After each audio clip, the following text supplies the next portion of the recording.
Welcome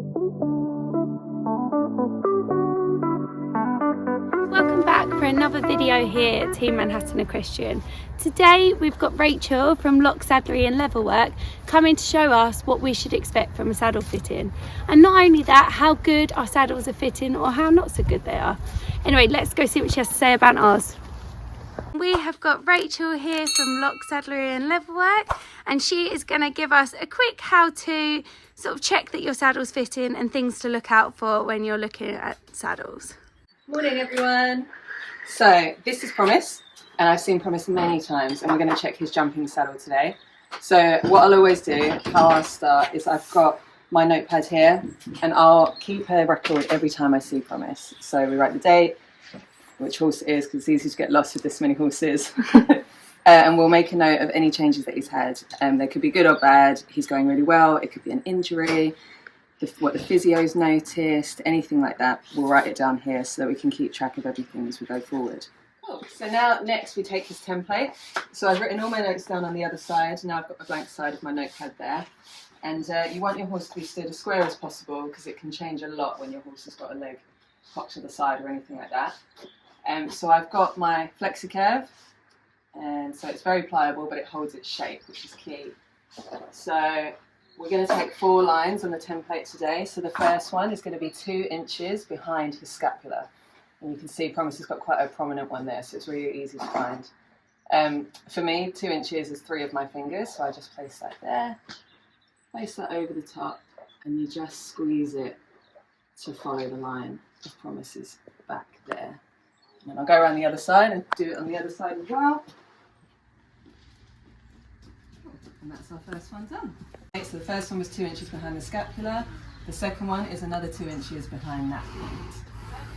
So just there, just there. Good boy. Okay. The third one is where T18 is, which is the end of the rib cage.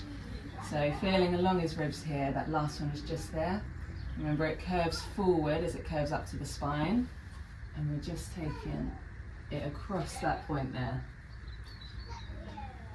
And last one, it is called the true drop. So it is the point of his wither to that T18 point and how big that drop is. So first of all, just straighten out the flexi curve, place it on his wither there. And I use my fingers because it's an easy measure of making it horizontal. So I just remember that's 4 fingers to horizontal. I then twist it, and then we follow the profile of his spine. And then what I do is I just make a note of where, remember where we put that first template, just there, I pinch it there, and find that last rib as well, and that's just there. So you can see all 4 templates that we've taken. So 2 inches behind the scapula, 4 inches behind. That's that last rib, which is important because you want your saddle tree to sit within the rib cage. We'll come to that. And then this is our last one, that true drop, and you can see where I've marked those points of 2 inches behind and the T18, and this is my 4 fingers, so you can get an idea of his shape. Okay, so now we've got Promise's saddle. I've taken the stirrups off just because they can bang around and they might damage the saddle, so I always take them off. And first things, I always, no matter how many times I check the saddle, I always check the tree first, just in case. So I hold it against my rib cage there, and you just want to flex it, and there shouldn't be any creaks, or it shouldn't bend in half or do anything a bit weird. And if you're worried, just call your saddler and double check. So we just flex it like that. That feels solid. I'll flex it at the front, out to the sides, and then I'll also check the stirrup bars as well, make sure that they don't move. They should be really solid. And that's all good. So then we'll flip it over and we'll check the flocking. So not all saddles are flocked, and if it's foam then it might be a different thing, but I'll always check the panel anyway, make sure there's no damage. And when it's flocked, you want to check where any asymmetries are. So if one side's flatter, if it's flatter at the front, the back, the whole way through, we'll always have a look. You're feeling down the side as well for any lumps and bumps. That feels good. And then we're going to put it on.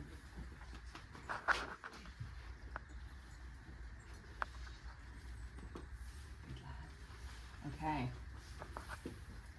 So firstly, you're going to check the balance is going to be your most obvious thing. So whether it's tipping you out the front door, tipping you out the back, and then you're going to have a little feel. So you want to make sure that you've got lots of clearance over that spine, because you remember when you girth it up and then you put a rider on top, obviously it needs to be supported. So if you're already low to that with that, you need to make sure that you are clear and away from that spine to protect your horse.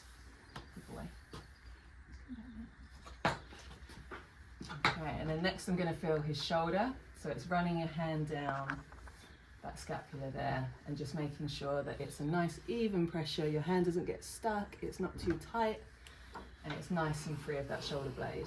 And then what I'll do is I'll just hold on to the flat there to keep it secure, and I'm going to put my hand under, palm up, and feel under the panel the whole way. And again, you're feeling for any lumps and bumps, any gaps, any tight points, and just making sure that it's a nice consistent pressure the whole way down. If it's a new saddle as well, it's good to know, because we know that this is Promise's saddle and we know it's a good fit for him anyway. If you're fitting it from new, remember that T18, that last rib, you want to find that rib and make sure that tree sits within the rib cage, which this does perfectly. Saddle on the bench now, nice and protected with the blanket, and we're just going to do a flocking adjustment using these flocking holes here. So if you've ever lifted up your saddle flap and gone, oh my god, there's holes in my saddle, this is what they're for.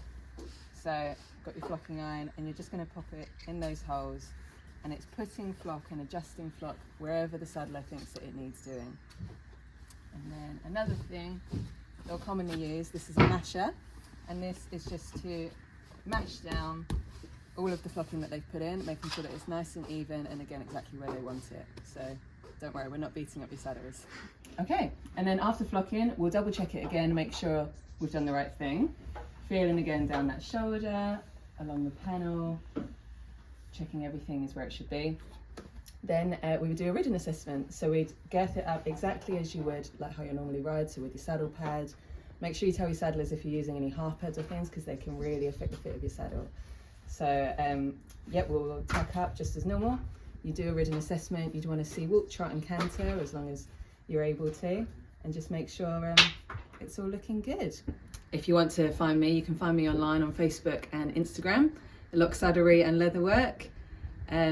I can do your saddle fitting and all your saddlery needs, any repairs or bespoke items. Amazing, thank you. So what we'll do is we will tag all your information at the bottom of this, so anyone that wants to find Rachel and get booked in, then have a little look in our description and you'll see all her info there. Thank you so much for your help today. Thank you. Bye.